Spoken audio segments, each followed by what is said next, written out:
Whoa, it's Wulzy. Welcome back to yet another Geometry Dash Building Challenge video. This is the third episode in the Challenge Compendium series that I'm going to be creating, one for every game mode. Today, I'm going to be going with the Ball Challenge, using a song by Frums. As of today, Frums is in the music library, which is absolutely amazing. I cannot wait to build with more of this stuff. It's so cool. Okay, without further ado, I got to set up a timer real quick. And boom, let's go. Spawn group 1, star, at the top, the Wulzy style. You know how it is, platform, and we're going to start off with the ball. This is fantastic. I'm gonna do a jumping ball transition. Why not, dude? It seems fun. Using spider orbs in a ball section, it's gonna be something else, bro. I can't wait. Remember, the goal is not only to make a functional challenge, but it's also to make one look cool. So this is gonna be a bit of a challenge here.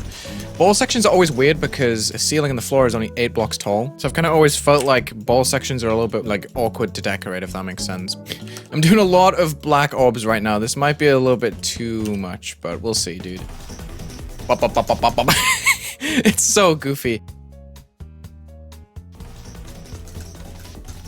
Oh, this is so fun! Oh my goodness, Frums music is actually so satisfying to build with. This might be a bit too much, but I want to double click on that orb. I don't know how that's gonna work. Oh, it is actually gonna work. Nice. I think we can just end this challenge right here. How long is it? 7 seconds? That's fine for a challenge, right? If I just put like a quintuple spike at the very end, something like this, just to round it off. Ignore this little dude. Okay, I think this is good. This is kind of terrifying to build with, not gonna lie. Just the amount of clicking. We have to set up some effects now, and I'm thinking of doing the same effect on every single block. Do we even need colors? I think we could just go with white, to be honest. This could be cool. If I just put this block right here, put it on B1, let's just say Z order 10, give that a group number 2. Then if we copy paste and scale up to like 1.25, go the layer below, edit a layer below, change the layer, and then just keep scaling up in increments of that 0.25 over and over again, just like this, until we get into a nice little pattern where this object is just going to keep getting bigger. This object is going to get huge, but the bottom layer is going to be darker, and we're going to figure that out in a second. I just want to get all my objects set up first, just until we hit that Z order number 1. Okay, this should be good. We have 10, and then we have that final one, which is going to be on 3.25. Very strange number to end with, but it's okay, because this is pretty damn big at this point. Okay, cool. Let's get the colors set up. So every layer is going to be like 0.1 less on the brightness. So we're starting off with 0.9. Then we're going down to 0.8. Or another way to think of it is like 70%. Then we go to 60% over on the next layer. Just until the back layer is the darkest. And you'll see how it looks in the end. The aim is to make the bottom layer be almost just... Why did I stutter? Fading into the background because of how dark it's going to end up being. 10%. There we go. So now, we have this set up. This is cool. We need to now set up some kind of effect with it. A scale trigger is what I'm thinking of. If I just start a scale for that first group, number 2, on the top. We should go with an elastic in-out kind of movement, I think. Where is it? Oh, it's near the start. I see. Let's start it off with a 1 point... do I just start off with the back layer? I think I do. I'm getting scared of what I'm trying to do. Okay, so let's just start off with a 0.25 duration for the back layer that is going to scale it down with a divide value of, let's just say 10. Yeah, we want it to be super skinny at first. That's the plan. Then the Y can be times 10. So what does this look like towards the end? Okay, it's a big line. Perfect. I got it perfectly right. Nice. And then we have another one that just does the exact opposite of that. There we go. So that object is just going to scale up and scale back down, but we can probably do some kind of like trickery to make it feel a bit more smooth. Maybe doubling the duration out or something like that. I really don't know. I really don't know. And I'm panicking. I know I have a lot of time left, but I want to get this done like nice and quickly. Okay, here's the first scale. We're going to do that 11 first. Then we're going to have 10, which is going to be like let's say 0.35 and 0.35, and we can make it a block longer. So there's going to be another layer to it. That's cool. And it kind of, it looks nice, dude. We can probably just compact this a little bit by only making them 0.05 apart and then half spacing the second one. We need to copy paste, and you'll see for number 9, I'm going to do another half space across and keep these as 0.35. So they're going to do the same thing, just slightly longer and longer for every single one. So now you'll see that there's like a cool layering effect here where these blocks are just going to freak out.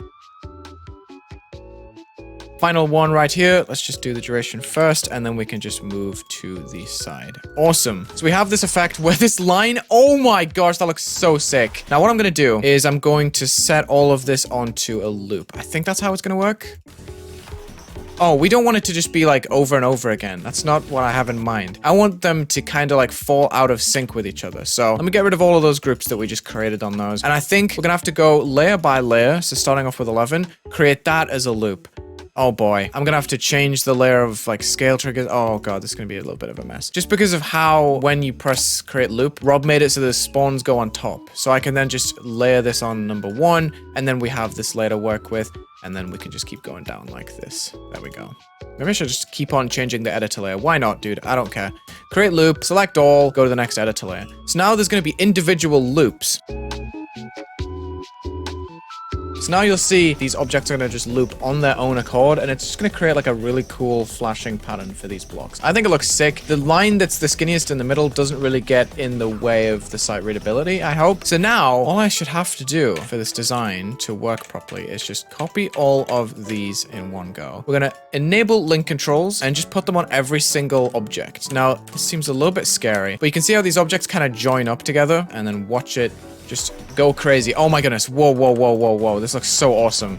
Whoa! Okay, I like it. I maybe could have had a bigger layer on the back, or maybe just made the differences between each layer a bit more obvious, but I think it's still gonna look cool. Let me just set all of the default objects to hidden, just by going on a custom select, using that select filter and custom delete option hand in hand. You see it here, and here we just go ahead, hide, and now when we play, we have this really cool effect on the blocks. You can still see where they are, surprisingly. This looks so cool. Okay, so now we have this in position. I think it looks cool. What I'm gonna do is place maybe just an arrow with like the middle layer. Let's just go with one of these. Turning off link controls. If I just put an arrow down and I put it right here, how does that get affected by the effect?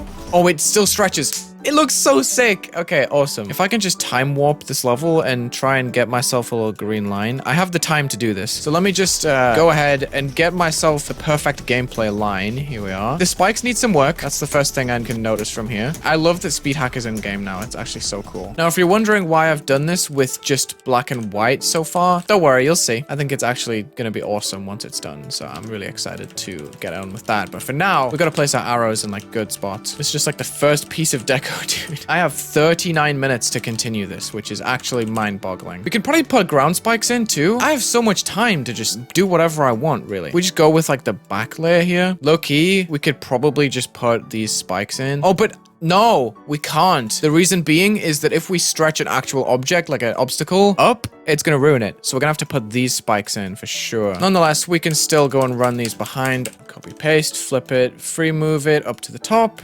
Nice. Now, as for the spikes, I'm thinking that I might just remove the actual ones and replace them with some kind of triangle that I can just like warp up and make it look a little bit more pointy, for example. There's a lot of potential here, so let's do something like this. If I copy the values, paste them over, and then hide the originals and put this here. I'm a little bit worried about the sight readability because I noticed that some of the blocks are hard to see overall. Boom, boom, boom, boom. Okay, cool. Hide them again. Boom. Yay! As for wide spikes, if I can just put that in there. Cool. Wow, those were the only flat spikes. Okay, interesting. Well, we have this set up now. Trying to think what else I should do before I remove the green line. Because I do want to playtest it to see how it looks overall. But I'm just trying to figure out, like, what else can I possibly add? I have some good coverage around the outsides of the level. But I don't want to add too many structures. And it might get a little bit too difficult to see what's what. So I'm trying to be careful a little bit. I think just using glow objects here is going to hit. Lucky, we can probably just use these skinny spikes on the ground as well. Just for some extra detail. But again, don't want to do too much here. Gotta remember, I'm gonna verify this. So I don't want to screw myself over. For the content though, I gotta add some. To be honest, I love that Rob's added the feature that you can warp objects in their X and Y and just make them look a lot cooler and more original. A, because this concept would never exist otherwise, and B, it just allows for some completely different decoration that you never usually see. I can add saw blades right now. I don't want to get too deep into this, but just doing whatever I can. Yeah, I definitely can't warp these in any way. So how am I gonna do this? What if I put invisible saw blades and then put not this layer, but maybe just like one of the ones near the front into a star here? I can do something interesting, I'm assuming, like right here. That looks good. Okay, cool. Does it? It looks kind of strange. I don't actually like it that much. Okay, well, I gotta figure out something else there. Let's see. Is this too much? Why aren't these spikes stretching? Did I not give them the group to do so? And I've definitely ruined it. Oh, yeah. This testing is doing something crazy. It's showing that the arrows I put in are stretching in the directions that they're rotated, which just looks wrong. It doesn't fit the vibe. Oh boy, I have a lot of fixing to do. Well, I mean, the locations were fine. All I should have to do really is just replace them with a vertical one. And I have to make sure that the spikes that I put on the ground are going to stretch the same way. So a little bit of work involved before I figure out the saw pattern. The arrow is going to be a lot less helpful, let's just be honest. But I would rather they'd stretch the same way as the other objects, so I don't really care. Just take that front value and then just select all of these diamond? I just called it a triangle a diamond. Good job, Wulzy. Okay, here we go. Now I can test. Ooh, boy. This is looking very messy, actually.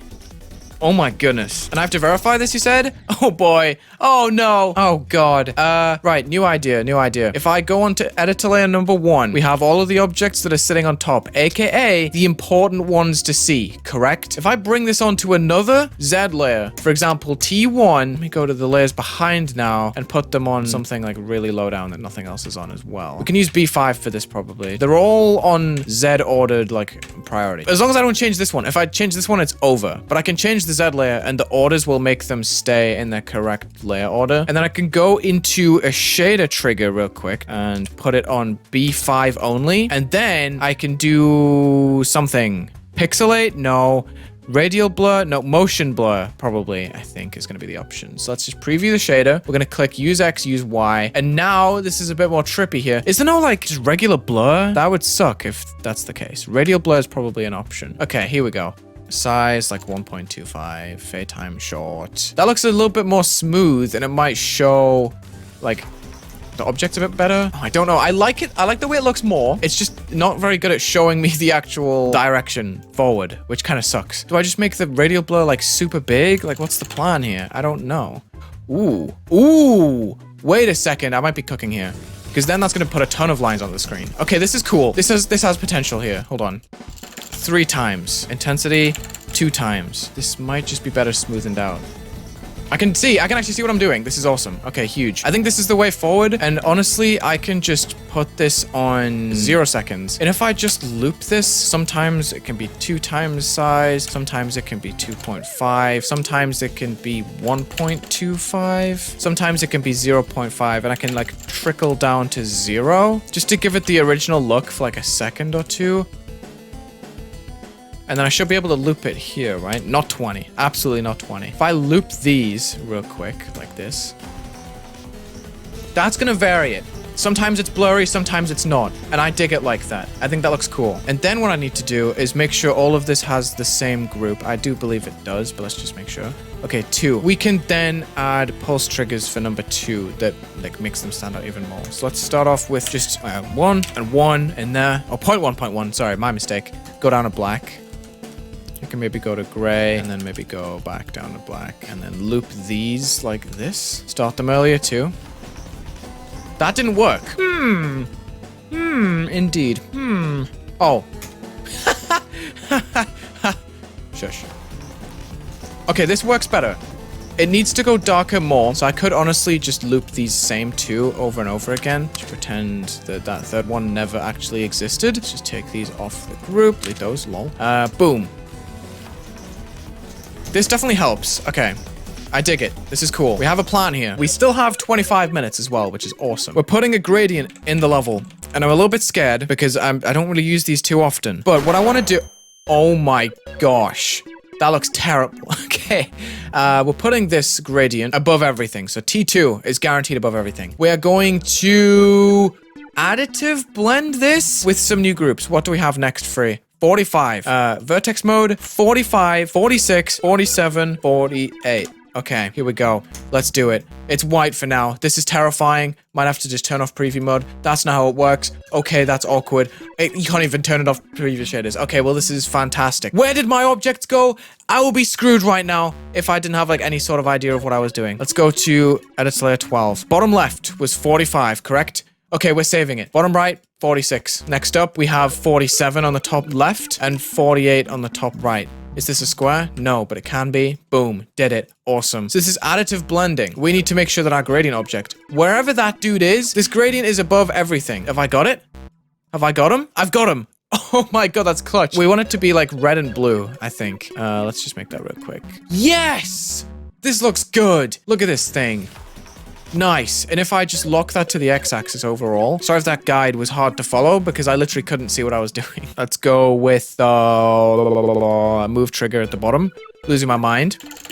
Can lock it straight away. We can move these dudes all the way to the left. Oh, wait. I just thought of something else I can do. If I go and select these stars and just do like a 50 on the right, 51 on the left, I can then stretch these guys to the side. If I move this like 80 over like 0.5 seconds, something like that, and then go back inwards the same way. Let's just make these both 1 second. It's going to be smoother if I do that. I can do the opposite with 51. So we can go minus 80 and then plus 80. You know, just like a nice little stretching effect can be made if I loop these and go for it. So this gradient's kind of going to spread out and then go back in. So it goes more red at times. Did that work? Did that even work? I don't know. I don't care because this thing looks awesome. So now I just add this gradient trigger to a group 54 and then I add a rotation trigger for it. Doesn't need a center. Add 0 second move time, 90 degrees, put this trigger twice, and then we just loop this. And now this gradient is going to go in different directions. If I actually play the level, you'd be able to see, but I'm kind of stupid and I don't do that. I'm a really big fan of this one. This might be my favorite challenge I've made so far. Holy crap. It looks so cool. What am I even supposed to do for these 20 minutes? Like what? I can time warp it and that way you'll be able to see what's going on and I will also be able to add some extra structuring probably. So this gradient is rotating around in a circle. It's also stretching at times, but I don't think you can see that very well. And this structuring is really hard to actually play with, not gonna lie. But it looks cool. Now, I can just go ahead and add, like, invisible objects. Let's put black, put it B5. Whoa. Do we want a B5? Because then it's going to do all the shader stuff. Why not, dude? I don't care. Oh, man, I can barely see where the objects are. I've went too crazy with this, but I'm just trying to block off any secret ways, and I got to put ground spikes in, too. Like, actual ones, because the ones that are in are fake. I'm so excited to verify this, dude. This is going to be so intense. Frums, you gave me so much inspiration for this level. Just with the vibe of your song, I was like, yep, this has to be some, like, technical voodoo type stuff. Oh, what is the album called? Vignette, I think. I listened to that on my run this morning and it had me going crazy, so mad respect. We can easily just lock a ground spike to the x-axis. I just put one here and one here. Hide the spike itself by going like this. Go to 57 and then just start moving it on this spot and just never turning it off. This is going to be awesome. Here we go. This is the level done. We have 17 minutes left. I don't think I need it. I don't think I've ever used a full time limit in one of these challenges, but it's just hype to build with stuff sometimes. You can just blitz it out. Oh god. I didn't remove the time warp and I also just didn't think about how this is going to start off. Move these stars over to the right. Put this move trigger a little bit in. Maybe? Is that going to be good? It is, almost. I'm kind of sad that I couldn't get the shrinking effect to work as much as I thought it was going to work. I was going to try and just constrict this like in and out so it would go like The thing is, you can't really see that change too much in the center. So yeah, I kind of took an L there. Delete the time warp and we're good to go. Dude, we did this in 44 minutes. I actually can't believe it. Oh god, it breaks at the start. Dude, come on. Wait, I can straight up just hue this, right? Or I can pulse it. Hold on. Hold on. I'm not done yet. 58. Okay, group. Fade in, fade out, 0.5.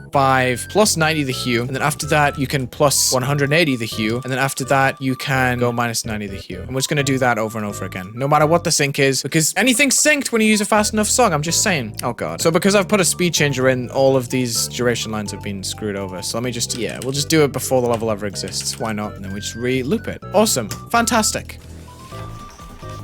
It didn't even work? What? How? I guess we can just go with color ID 3 on these. Is that gonna work?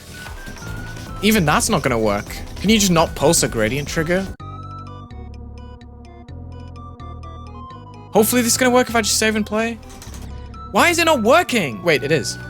What? It only worked for a second. Huh? How does that make any sense? It pulses and then it just never does it ever again? Why can I not get this to work? Maybe I just have to redo it. I don't know. I can probably do 2 separate loops for each side. Why not? Loop. Whatever. It's messy, but I don't care because now it's probably gonna work. Of course it is. Why wouldn't it before? And I've just created the coolest color loop ever. Don't care. Just gonna verify it right now. Let's do it. It's so impossible to see. It's a little bit bright. It's too bright. It's too bright. It's too bright. We're gonna have to make a freaking alpha trigger loop for this thing now. Are you serious? Are you actually serious? This was not supposed to happen in this video. Just do like this. I don't care. Just loop this. Whatever. I'm such a loop merchant, but I don't care. If it looks cool, it looks cool. My opinion.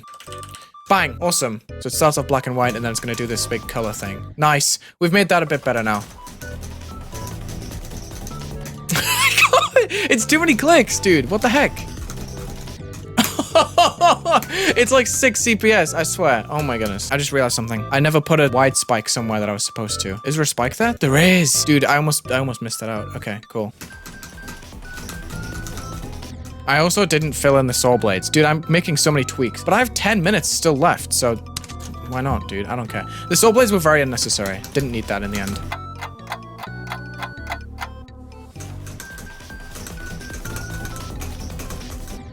New best. I mean, that's something.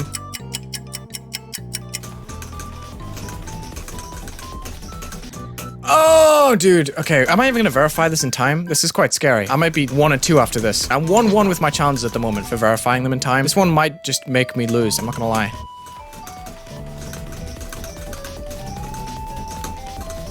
No! Okay, it's 3 clicks after that. Got it. This level looks beautiful. I actually can't believe that this is what it's come out to in like 45 minutes. Like, this type of stuff is unbelievable. The amount you can do in 2.2, just with the create loop feature, it's so nice to just stack stuff and not really have a clue what's going on. I'm getting carried by loops, but it's fun. I only have 4 minutes left, dude. Come on. I'm not gonna do it in time. This is terrifying.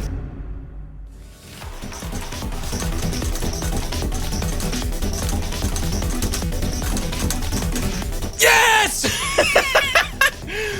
Oh, that challenge is actually so stressful. I don't recommend playing it in the slightest. What is happening with the end screen? I actually couldn't care less, dude. We did it. Oh my god, that prompted such a strong reaction. Thank you so much for watching this Geometry Dash challenge video. There's more to come. How many is this? 1, 2, 3. Then there's 1, 2, 3, 4, 5 left. Oh my goodness. Check the links in the description. Leave a like and subscribe. And have a good day.